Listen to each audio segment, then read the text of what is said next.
Okay, we are officially live.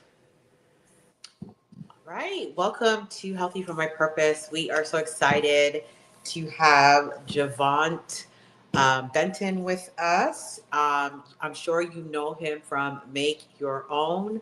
And so we're going to be talking about all things exciting that's new. We've had him on our show before, but we are here to have him again because there are so many new things that are happening that we want to share with you, that he wants to share with you, that's so exciting. And we're just going to jump right in because there's a lot to go over, and I'm excited to kind of hear about this process. But Javant, congratulations. You have come out with your new book. What other title would you put it other than Make Your Own, right? That is your tagline. Yeah. Congratulations on this new book. I mean, we've been following you on Instagram and YouTube, and I think like thousands. I think you're up to 1 million followers now, so millions of people have been watching you. Let's start from the scratch. Like, what made you decide? Was it the pressure from everyone saying, "Oh, I love the recipes. You're pumping them out. Go to a book." What was the birth of this book? Like, Yeah, you're right on the money. I mean, I never initially planned to write a book, but you're exactly right. At first, it was the suggestions of people to do a book, and it became demands. And so you're right. It was pressure. It was like, oh, they want me to write a cookbook. I'm supposed to write a cookbook. So I felt like it was a duty, actually, but in a good way, And so I said, okay, how do I make this happen? And fortunately, all the pieces fell in place. I got with a great publisher, hired a really, really good photographer. As you can see in the book, the pictures are beautiful. Yes. And yeah, so it all came together, and here we are. All right. So we actually are going to be making a recipe from Javant's snack ebook. But here's the catch. If you pre-order his book on Amazon, which Gigi, by the way, is #1 bestseller on pre-order, right? You will actually get this snack recipe ebook. And we're actually going to be making something from that ebook today. So if you haven't already ordered the book or you've been thinking about it, why not just pre-order it? Because you'll get the ebook as well, and then you'll also be able to support Javant to keep him at #1 on the pre-order list. So we are going to be making. What is the title of this? Is it the? Go ahead. Spicy chickpea snack from his ebook. Yeah. So while we're making this, Javant, we're just going to be asking you questions. Like, you are absolutely right. These photos, I'm just going to open the book one. These photos are like beautiful. I don't know if you guys can see that, but they are, it's so well done, vibrant, colorful. And to know that these are minimally processed, oil-free, wheat-free, sugar-free, plant-based recipe, it just warms my heart. Because a lot of times it's very difficult to find recipe books that really have all of those combinations together. Right. And you've been showing us on Instagram and YouTube that it's possible to eat this way and not compromise the deliciousness, the variety, and all of those things in the food. And so how long did it take you to do this? When did you start? And just tell us a little bit about the process. Well, it was a 2-year process. If I may circle back real quick, just want to say that the ebooks, there's 4 ebooks in all, over 50 recipes. So if you pre-order the book, you get 4 different ebooks with over 50 recipes. And not just if you order on Amazon, but Barnes and Noble, if you're in Canada, Indigo, Target, Books A Million, you can order it anywhere. So it was a 2-year process. One thing about writing a book, and I know you guys know this, is that, the process cannot be expedited. The publishers tell you it's going to be 2 years. And if you say, well, what if I do this sooner and turn this in earlier? It's going to be 2 years. Okay. So it's going to be 2 years. So it was a 2-year process. I think I signed on in February of 2024, and here we are in March of this year. So it's been a 2-year process, a long process. Yeah. So I noticed too that Dr. Joel Furman wrote the foreword. That is awesome. He wrote the foreword to our book as well. I don't have my copy of the book yet, but I guess I'm curious to know kind of what his words were, just in a nutshell. You know, he stayed on brand. He talked about the health element, and I also was fortunate to have Dr. Greger, Carly Bodrug with Plant U, and Tabitha Brown endorsed the book as Oh, well. And then Dr. wonderful. Furman wrote the forward. Now, full transparency. When you guys interviewed me 2 or 3 years ago, Uh-huh. I was so envious when y'all told me that. When you said, "Oh yeah, Dr. Furman wrote our forward," I was like, how did they get that? Because I love Dr. I was like, how did I they love get him into it? too. You Yeah. know, yeah. So I didn't even know I was going to be writing a book then. It was on my mind, but I didn't know for Yeah. sure. But I was like, man, if I write a book, I hope I can get them to, endorse my book. So that was definitely a highlight.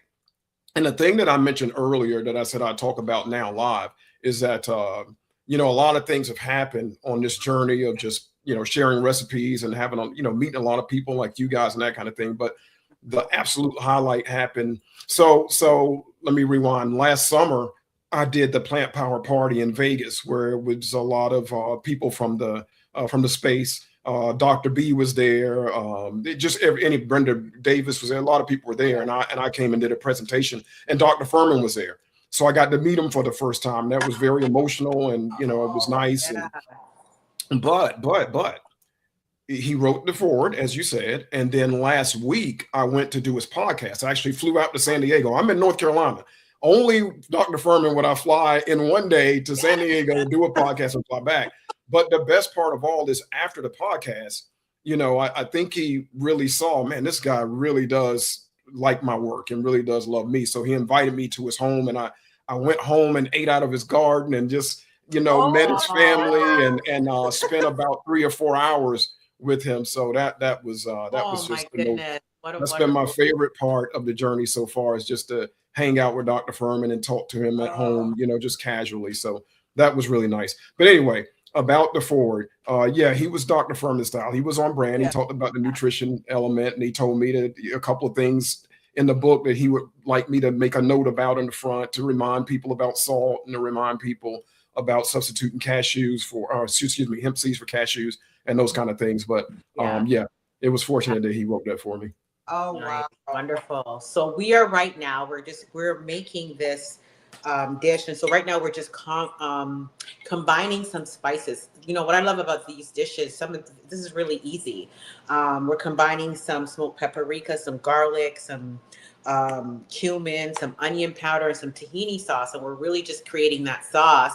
And then bam, we're just going to add in our chickpeas and put them in the oven. And we're going to get this wonderful, delicious snack. So we just want to keep you updated on what we were doing on the side here as we're making this dish. So I noticed in your book, and what I found really nice, because I think a lot of times when we look at your channel, Javant, we see you cooking and you kind of mention how you got there a little bit here and there, but we're so captivated by you making these meals that sometimes we didn't really know your full story. I know you talk a lot about your grandmother sometimes in your cooking and all of that, but you really give us an insight in the cookbook to your transformation and your tribute to your grandmother and all of those other things. Do you want to talk a little bit about why you decided to put that in the beginning, or just give us a little insight into that? Yeah, because it really symbolizes everything, right? It kind of because I was eating it. My love for food, was influenced by a lot of people, but none more so than my grandmother. And so, it only seemed like it made perfect sense that she would be there. But she also represents a particular style of cooking, as I talked about in the book, that's absolutely delicious, but it has some ingredients that, I'm sure she didn't know and I didn't know either. Can cause some problems eventually, and does cause problems eventually. And my family, her children, as well as herself, had those problems manifest later in life. But the food was delicious. So she was a perfect person to kind of symbolize, my journey. It started with her delicious food and being influenced by her. And in her memory, it is that I do, and others, but primarily her memory, that I wanted and was inspired to say, how can I make these same types of foods, but make them with healthier ingredients so you can still have those flavors, those textures, still have that sentimental attachment to the food that you ate before, but the detrimental ingredients are removed. And so she symbolizes all those things. So that's why I, talked about her and put her picture at the beginning of the book. Oh, wow. Very cool. So if someone were to cook their way through your cookbook, over the next few months? I know I think it comes out next week. Is that right? It's correct. Yes. Yeah. Next Tuesday. Yeah. So if someone were to cook their way through your cookbook, what changes would you hope that they would experience in terms of their health or their lifestyle? Yeah, part of that depends on where you're starting, what your starting point is. I mean, some people eat a relatively healthy diet. Some people eat a horrible diet. Some people are having health issues. Some people are in relatively good health. So what you see initially is going to be somewhat dependent on where you start from. But for sure, if you're eating the standard American diet with lots of ultra processed foods, lots of refined wheat, refined sugar, etc., and you start eating my recipes, you're going to see a lot of changes. And, I always say, don't take my word for it. Read my comments. I mean, people are always messaging me saying, hey, my joints feel better. My A1C is better. My cholesterol went down. I feel more energetic. My skin is clearing up, just all kinds of things. It just depends on who the person is and what they're dealing with as to what changes they'll see. But I can say this, they're going to be positive. Whatever changes are, they're going to be positive. Yeah, that's awesome. That's awesome. Well, I'm actually in the position to put mine in the oven.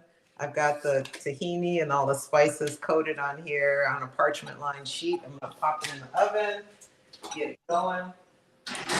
So, I see your health journey. Were you someone who always knew how to cook, or how was that transition when you changed your health?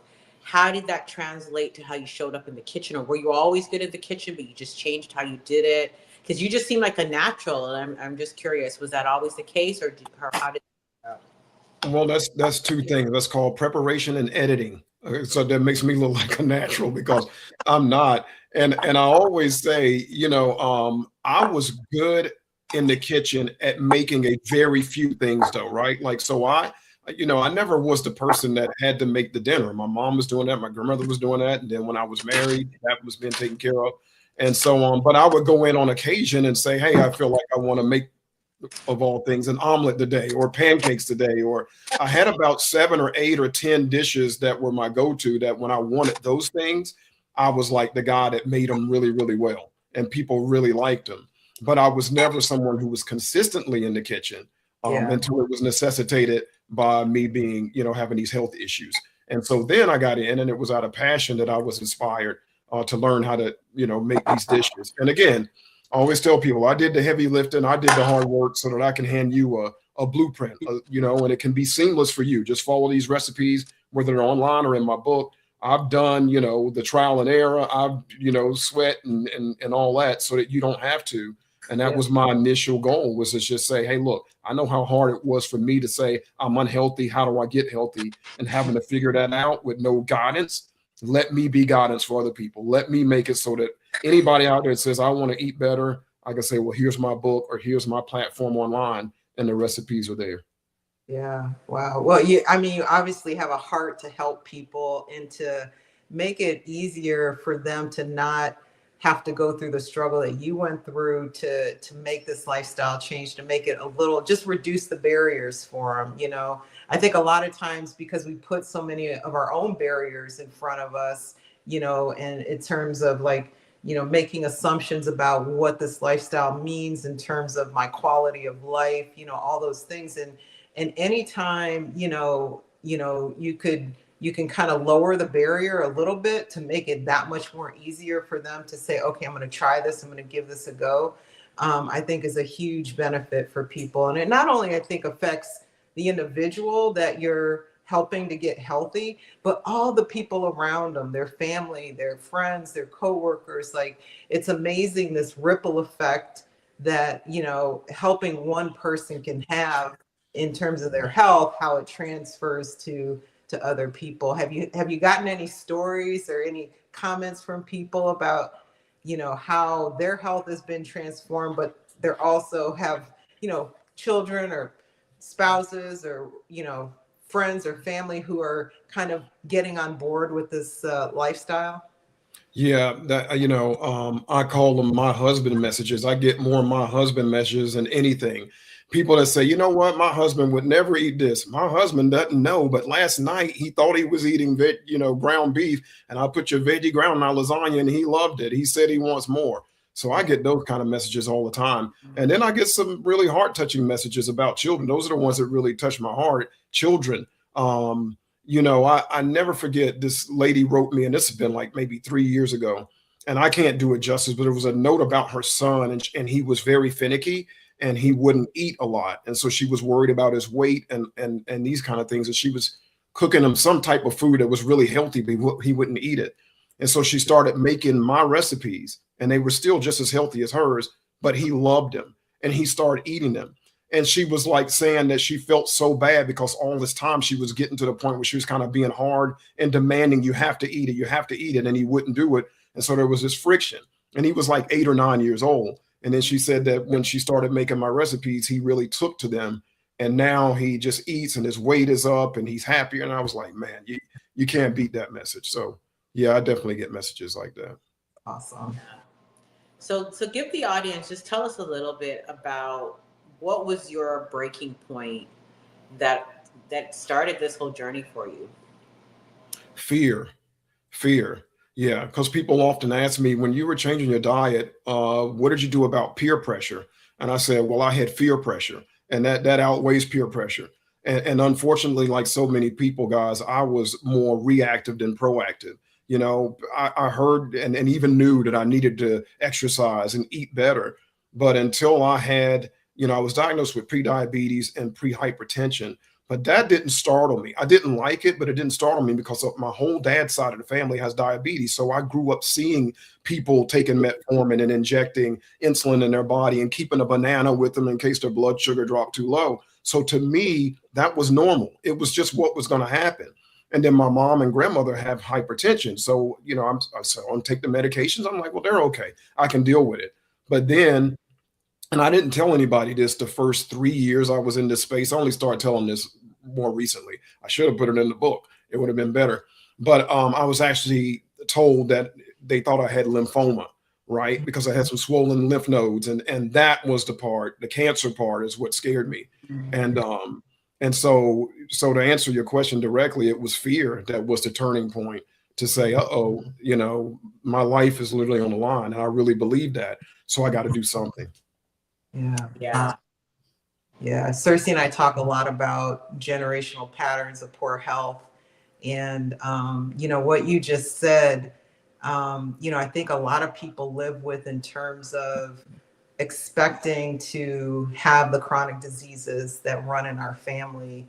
And you're an absolute testimony in terms of, even though, you know, that lymphoma thing scared you to make the change, but the fact that you're telling this story and that you're also a testimony to, you don't have to live with diabetes, even if your family had it. You don't have to live with, you know, hypertension. You don't have to live with these other illnesses.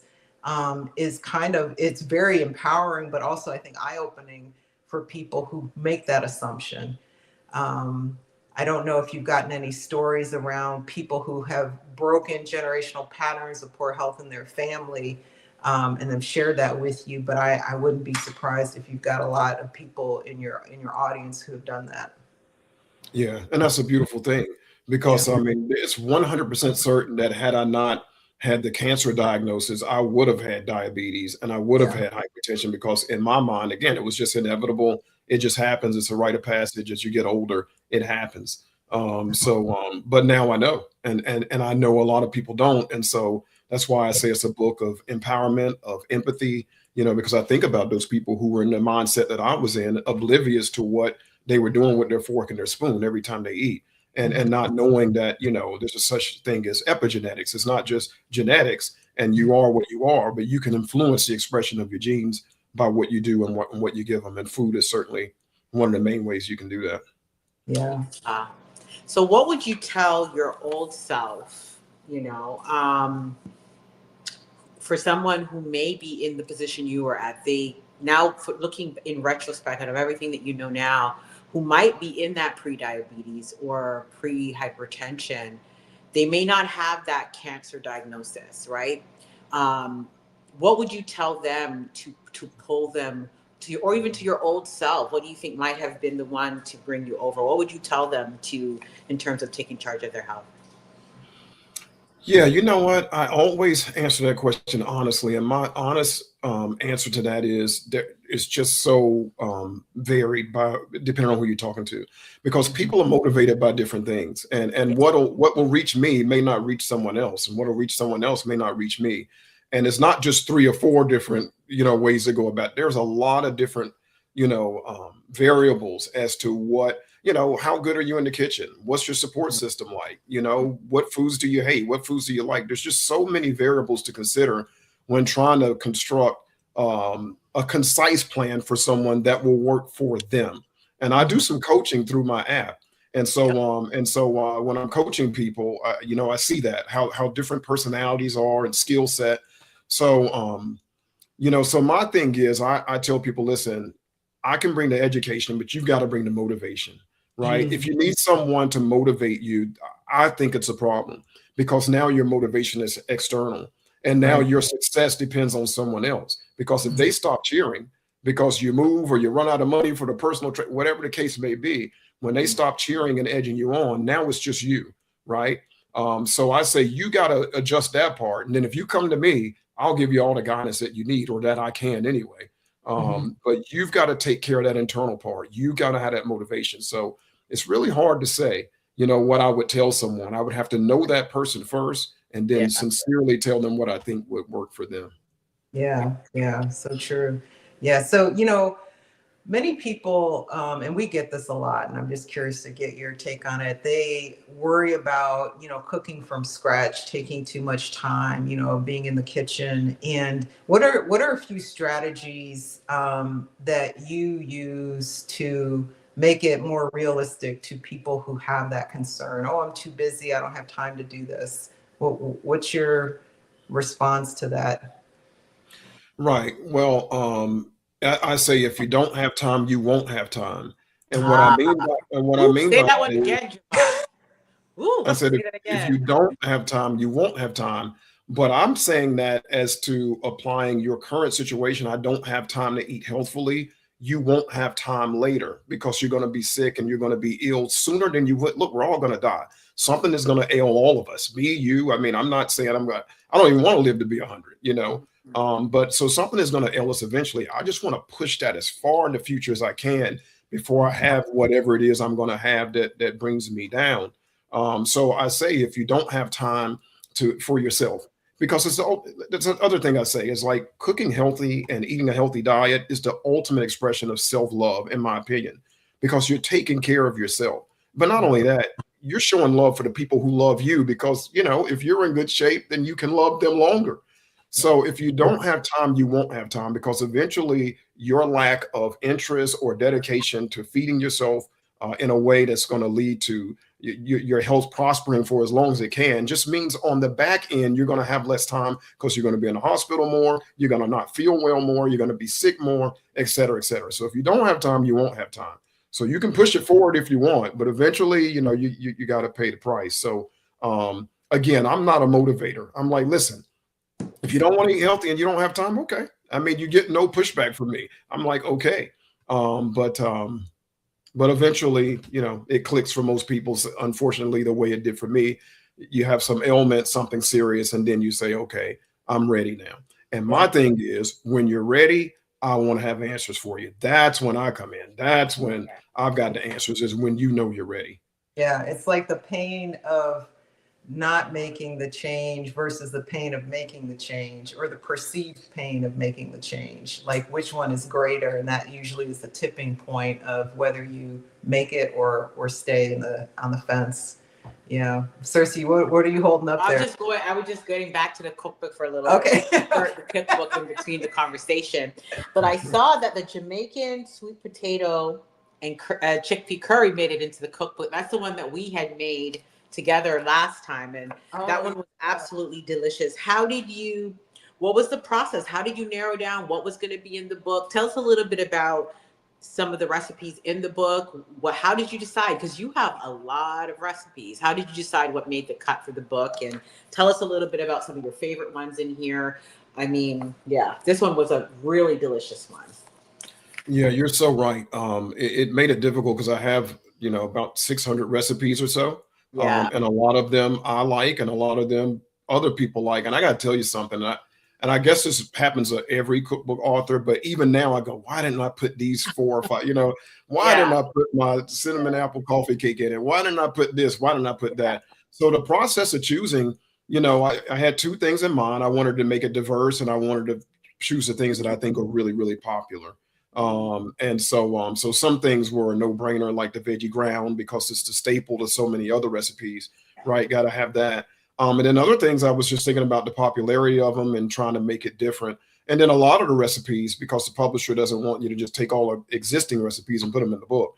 So a lot of recipes I developed and made just for the book, the majority of them, I would say. And so, yeah, so I was just trying to make it interesting and make it diverse. Yeah. Let me say to you guys real quick, are you guys salt-free? Salt-free? No, Yeah. no. We have some recipes that are salt-free, and then we've got other ones that do have salt in them. But they're more, but it's always optional. We kind of make the recipe so that you really have the option to have it in or not have it in. And that's what I do with all of my recipes. I put a suggested amount of salt, and then I say, or to taste. Because some people are salt-free, like myself, I'm salt-free. So you just omit it, and it's not an issue. But I just wanted to mention it for these chickpea snacks, because, these spices there's no sweetness added to these. So if you're someone who eats salt, before you taste them, you might want to sprinkle just a little bit of salt on those, because they are supposed to be a snack. So I just wanted to throw that out there. Yeah, no, I appreciate that. So as a nutritionist, put my nutrition hat on. What we do is we're looking at when we're developing our recipes, we do a full nutrition fact kind of label, like a nutritional label. And I look at the per serving sodium in the recipe, and I try to make sure that it helps people stay under, that 1,500 milligrams of sodium for people who might have hypertension or prehypertension. But like you just said, I'll say or to taste. And so even the foods that do have sodium in them, just naturally, like celery, for example, or even coconut water, there's some foods that just naturally have sodium in them. And we'll use other substitutes like coconut aminos, for example, or, it'll be a low sodium soy sauce or something like that. We're very cognizant. We look at that, and saturated fat's another one that we monitor very heavily in our recipes. So we really try to make sure, we're staying under that threshold. The American Heart Association recommends for people who have, heart disease, like, elevated cholesterol or some other, atherosclerotic plaque building up. So we just really try to be cognizant of that with our recipe development. But I did notice that in this recipe, it says or to taste. So it gives a suggestion or to taste. So thank you for that. Yeah. And then the saturated fat is something that I'm on top of too. I don't use any coconut oil or cream. I do use coconut flakes here and there, but no cream or milk anymore. And of course, no kind of palm oil. So yeah, the coconut milk that you get, like the kind that they'll put in like a coffee drink or something, isn't too bad as long as you don't use a lot of it. Like the kind that comes in the Tetra Pak, not the canned stuff that's really high in saturated fat. Right. But Tetra Pak, if you're trying to add a little coconutty flavor to a whole, dish, and you're adding in a cup, you're getting 5 grams of total saturated fat. But if you're spreading that out over 4 servings, you're only getting, 1.5 or 1.25 grams of saturated fat. So it's not a big situation in terms of that. But yeah, I hear you. I'm so excited. So if you've got like 600 recipes, that is a lot of recipes. Wow. And so I think too, like I'm excited. I can't wait to get my cookbook, but I'm also kind of seeing how I could see, spinoffs of the cookbook. I know I don't want to put the cart before the horse. We're already pressuring you. You haven't even got this one out yet. But I can see a make your own desserts cookbook, a make your own holiday cookbook, a make your own, like just like a whole stream of these cookbooks. Yeah. I mean, in your book and even on your YouTube channel is that you bust the myth that you can't have desserts eaten this way. I'll tell you that. Oh, you're a dessert. Because I mean, I've made some of your cookies and some of your other things. Like you have busted the myth, because I don't think anyone has really pushed the envelope and brought oil-free, wheat-free, sugar-free, all of that in one space like you have when it comes to desserts. And even making the breads and the wraps. I mean, Javant, I'm going to say you have blown this out of the water in this space, hands down, because you really take the entire meal, that if you didn't want to compromise in any area, you have that ability. Yeah. Now, you can go tiers if you want, but you're making the bread, you're making the sauces, you're making what's going in, like just the whole shebang. And so I just want to give you credit to that, because those desserts are wild. And I'm like, wow. So tell us a little inspiration behind those desserts. Did you get a lot of people saying, hey, I want desserts? Because you've really nailed it there. Well, I wanted desserts. I mean, because when I transitioned, when I was transitioning, the hardest thing for me was giving up desserts. And mind you, back when I first started transitioning, I didn't know how to make these recipes. And so I was just like, I've got to get my mental together and just say no desserts. And it was driving me crazy, right? Yeah. And so when I did learn to start making recipes this way without the refined wheat, refined sugar, etc., I was excited to try to make the desserts because I indulged myself, Yeah. and so that was part of it. And then the other part, again, is like, I wanted to make sure that if someone truly wants to transition to good health, and the only thing stopping them is knowing how to make the food, that they had no excuses. So if you say to me, yeah, but I don't want to give up my apple pie, I've got it. Well, yeah, but I don't want to give up my pecan pie, I got it. Well, yeah, but my chocolate chip cookies, I've got it. Well, ice cream, it's in the book. You see what I'm saying? So anything that you name, I want to be able to say I have it. You got it, yeah. And I've taken a lot of requests too. So I mean, a lot of people on YouTube and IG, Facebook, they'll write me and say, hey, can you make a falafel, for example? Can you make Samoas?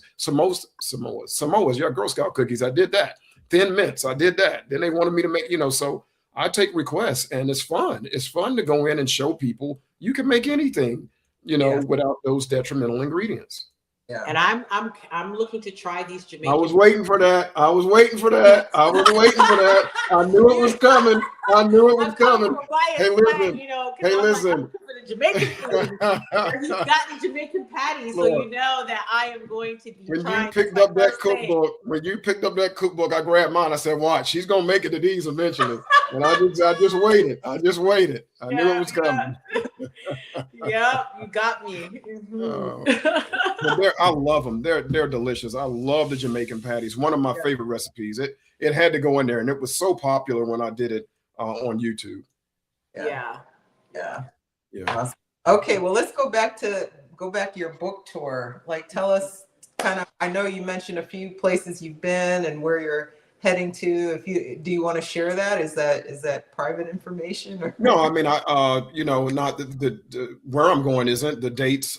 Some of it's pre-recorded, so I won't mention it ahead of time. But yeah, I'll be in Seattle, as I said, doing the more. Well, I'll be in Chicago, WGN, doing their little news thing and doing a demo. I'll do a demo in Seattle. Then I'll be at KTLA in Los Angeles doing a demo, and then I'll be on the Good Day New York show in New York, and then I'm going to be on Tamron Hall after that, and then there's one other thing I can't remember, and there's some book signings while I'm in those places, or in some of those places I'll be hitting up a Barnes and Noble and doing some book signings. So pretty busy right now. It's all culminated to this point. It's been 2 years, but now it's like this rush, and I just fingers crossed that it goes well. But Tamron Hall, I think that's going to go real well. I'm going to do. Well, I shouldn't say what I'm doing, but I like what I'm doing on there. And she's really into it, into this demo. Like we're doing some serious stuff there, like making some good food.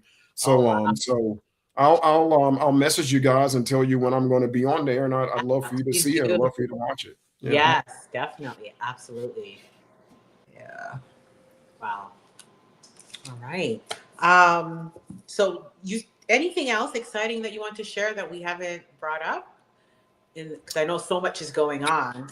Yeah. I mean, a lot's going on, but the centerpiece right now is the book. I mean, again, it's like, they say it's like having a baby, it's all this anticipation, and and it's slow. And then when it's time, and it's like also imminent and just exciting. And so I'm at that point now. And, I'm just fingers crossed, love to make the New York Times bestseller list. I don't know that that's going to happen because they all tell me it's never a given. Some people sell a ton of books and they have some kind of, it's like the algorithm on social media. You can't figure it out. You have an idea what influences it, but you never know really. And so we'll see, but fingers crossed that'll happen. And then just hopefully the brand will just take off and more people will hear about this style of cooking that's out there and available. Yeah, we'll definitely be praying for you because I just think more people do need this message, and some people, quite frankly, need it again. They may have gotten it somewhere, but sometimes it's like you presenting what you do at the right time where that person is, that could be that tipping point that takes them over the edge. So I think that's a wonderful thing. Well, my chickpeas are. Did you stir yours, Sersie? Yes, I did. Okay. All right. Yeah. And I think, sometimes you're just called for a season, Javant, like for such a time as this, because I think this space you're bringing, and I don't know what word to use, you're bringing a different style to this space of cooking. And I think it's going to reach a diversity of demographics, right? You make this way of eating, I'm using this quote unquote, you make it cool. You make people want to say, well, how can I make my own? Like, you however you say that, you know what I'm saying? And so you bring that to that space. And I feel like it's going to burst open doors to people who would never have considered this way of eating, who may have seen it in other contexts, but it didn't connect. But I just feel like there is something big happening here for this way of eating, and I am so excited. I'm just so excited for you, and I'm excited for this way of eating, because this is what we've all been advocating. We're all doing it from different corners, from different spaces, and I'm just so excited for what's happening with you right now. Yeah. Well, that makes me think two things. One, you're right, because I've had some people candidly say that to me, in my DMs and things. Hey, man, I would never think of eating this stuff, eating this way. And I've had that, and I love that. People of color in particular, and men in general. Men. I've had, So I love that it's had that kind of effect. And then the other thing is, and the message I'm going to tell you right now doesn't always go over so well in these type of conversations, but I'm always honest, and I got to be empathetic. And I always say that I'm not just trying to convert people to eating this way, but I like to tell people, even if you're not vegan, the recipes can still be beneficial, because even if you're dead set that you're not going to give up meat, you still got to have your side dishes. You still want the mac and cheese. I've got it. You still want the fries. I've got it. You still want the whatever, and I've got it. And then you want your desserts. So, if you're like, well, I'm not going to be vegan, cool. But still you can up what you're doing. You can make the other things more nutritious, and that will have a profound effect on your health. And I say that, guys, because a lot of people that are near and dear to my heart, most people who I love so much, still eat meat. And I'm not going to condemn them and say, oh, there's no place for you.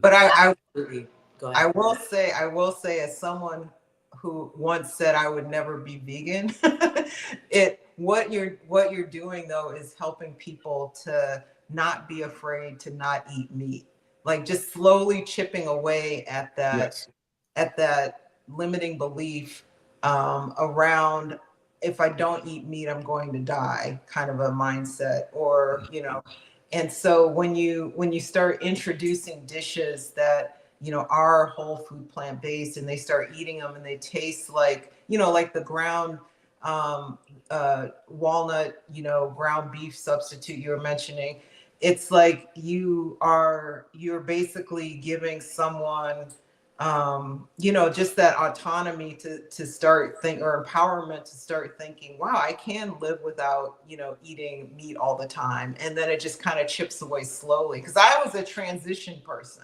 Like, I transitioned to vegetarian before I went vegan, but it was a lot of it had to do with that limiting belief that I couldn't live without meat, or my quality of life would go down. But quite the opposite happened when I fully surrendered and went all in. It was like my quality of my life just shot through the roof when I completely did it. But anyway, just to say, they may be saying they'll never do it. Yeah, but there's an opportunity. Yeah. But yeah, we absolutely agree. And I mean, your recipes, here's the thing, even when you go beyond the meat situation, you're talking about sugar-free, using whole plant foods to take that processed sugar, wheat-free. You know, a lot of people who have gluten intolerances and all of these other things, or just want to get away from them highly processed foods, that is another killer on another level. This book is also for you, because you might be saying, I'm not, like you said, I'm not ready to fully take all of the meat off my table, but I want to still elevate my health in some way. You need to get off of that sugar and get off of the processed foods. And this book will be also helpful as well. So, yeah. Yeah, not to mention the fiber element. You know, fiber is kind of in vogue right now. And people, because of Dr. B, people are understanding the importance of fiber. And every single recipe in the book is high fiber, even the desserts. I mean, everything is high fiber. So you're addressing that element of it also. Yeah, because most people are fiber deficient. So do you have like your neighbors coming over on a weekly basis to eat all these foods that you're like, what's the process here? Because like when I look at it, I'm like, there's 15 cupcakes. Like how are you, or are you just eating all this stuff? What's this is something humorous here, but are neighbors involved or no. I got a lot of volunteers though online who say, you know, if you need a taste tester or someone to share these meals, I'm willing to come. But I pretty much eat everything. I mean, I do give some things to my mother and my daughter sometimes. But like the cupcakes, that's a great example. You were watching today then, if you saw the or yesterday. But yeah, I ate all those cupcakes, but I ate them in about a week's time. It was like what, 12, 15 of them, 15, I think. Yeah, but listen, guys, that's what I'm saying though, because the rest of my meals, I'm eating these high micronutrient, low to moderate calorie foods all the time, and I'm exercising. And so I can eat those cupcakes and have no issue. My insulin sensitivity is excellent. I have no issues, but it's just because of what I eat 95% of the time that I'm able to say, okay, since I made cupcakes this weekend, I'm going to take one for the team. I'm going to eat all these cupcakes over the next week. So true. So true. Yeah. Well, I'm gonna check on my chickpeas. Mine smell like they're almost done. The clock says I have a couple minutes left, but smells delicious. Yeah, I was thinking I was gonna. I know they're a snack, but I'm. For me, it's kind of like lunch. I might throw them on a salad. Even better. I think that's even better. I mean, it's nice, you know, people want snacks, they want high protein, you know, so it kind of addresses those things. But I'm with you. If I were making them, I would throw them on a salad. I love some like roasted chickpeas on a salad. Oh, can't beat it.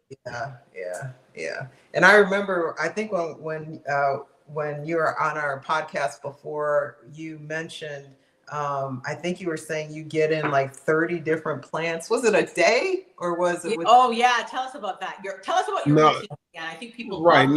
It's 60 to 80 plants a day. I eat 60 to 80 plants a day. Tell us what that looks like from morning till night. It looks like a gigantic salad. I mean, because most of it's through a gigantic salad, and I'll have like literally 6 different types of sprouts. 4 different kind of onions, 3 different kind of peppers.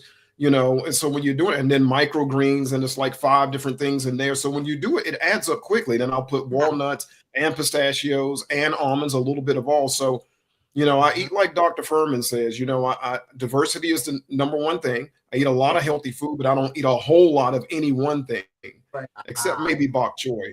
Because guys, so you know, I eat this really health promoting diet, or at least that's what I try to do. But about once a year, I'll put it in chronometer to see where I am, because I'm always tweaking. And the one thing that I was deficient in was calcium, and I didn't like that. And so I said, okay, how do I address that? And so now I eat bok choy in my salad, and I do some steamed bok choy and leeks every day with my salad. And I make my salad dressing now, instead of with walnuts or cashews, I use sesame seeds because they have a ton of calcium. And man, I've seen the difference, like in my nails and just different things. So, but diversity is the key. And then if there's something that's lacking, then I make sure to address that, you know, intentionally. Yeah. Nice. And I see that you diversify your health, like you're exercising and all of the other things. So you live a pretty active life. Absolutely. 4 pillars of health for me are diet, exercise, adequate sleep, and then a positive mindset, not harboring trauma from the past or the present, dealing with it, whatever that means for you, whether it's therapy or meditation or breathing exercises or some or all of those things, but those are the 4 pillars of health. And I always say, if you're eating great and you're getting great sleep and you're exercising daily, but you're getting 4 hours of sleep, it's going to sabotage your rest. It really is a synergistic kind of thing. So you have to be, at least adequate, if not optimal in all those areas if you want to be, optimal overall. So yeah, I address all those things. I talk mostly about diet online, but in my app, I've got an exercise program that I put together for people all the time. And it's really, really comprehensive. So those things matter too. Yeah. I remember you were doing some running, like you have a cardio strength. You got a pretty well-rounded exercise. Yes. You want to describe that a little bit for? Yeah, I mean, it's the same approach as the diet. I want to diversify what I'm doing. It's called muscle confusion. You don't want to do the same thing repetitively over and over again because your muscles get used to it. And so you don't stimulate them to grow and to adapt. And so, I mix calisthenics and then I'll do dumbbells and then I'll, do whatever. So I just always mixing it up and keeping it interesting for my muscles so that they respond.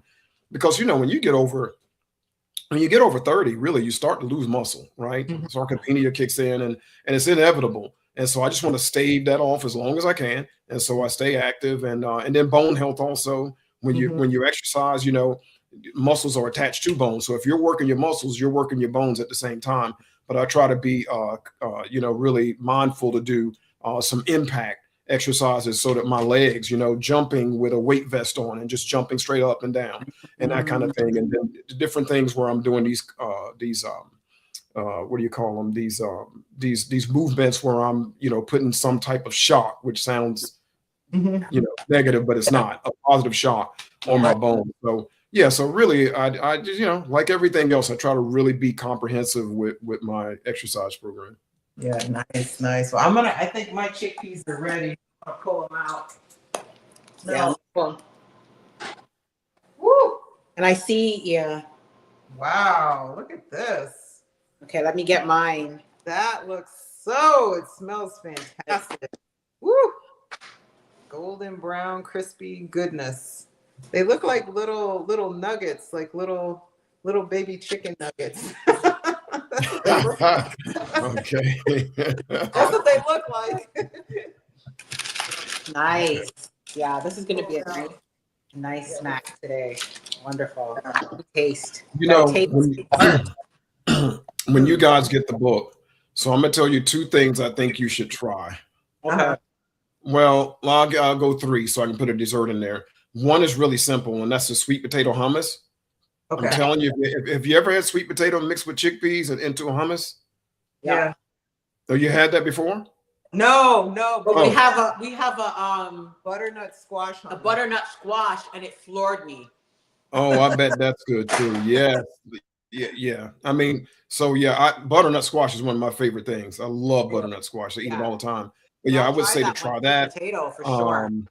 Yeah. If you feel like you don't mind being in the kitchen a little bit, make the lasagna, the veggie sausage lasagna. Yeah. And then for desserts, you ought to try the lemon blueberry cake. Ooh. Yeah, those 3 things. Those 3 things are like on point. So okay. All right. I'm gonna have that on my list for the next month. We're making those. Yeah. Awesome. Yeah, I love it.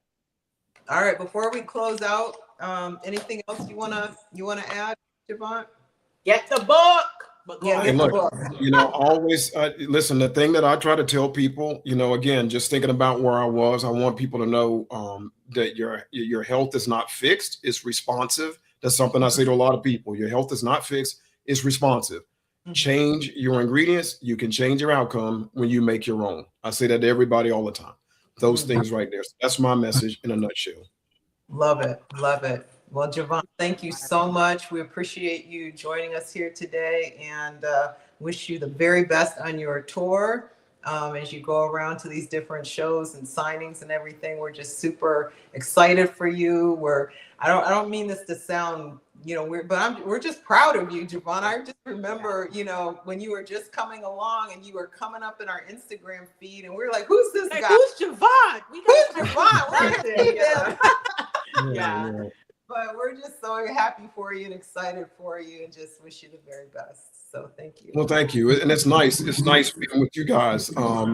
It just feels cool. You know what I mean? Because 2 years ago or 3 years ago, we did the interview, and I just really like the energy of you guys. And so an interview with you guys, it just feels right. You know what I'm saying? So if I do another book, let's talk again. Let's talk again. Sure. Absolutely. Absolutely. All right. All right. So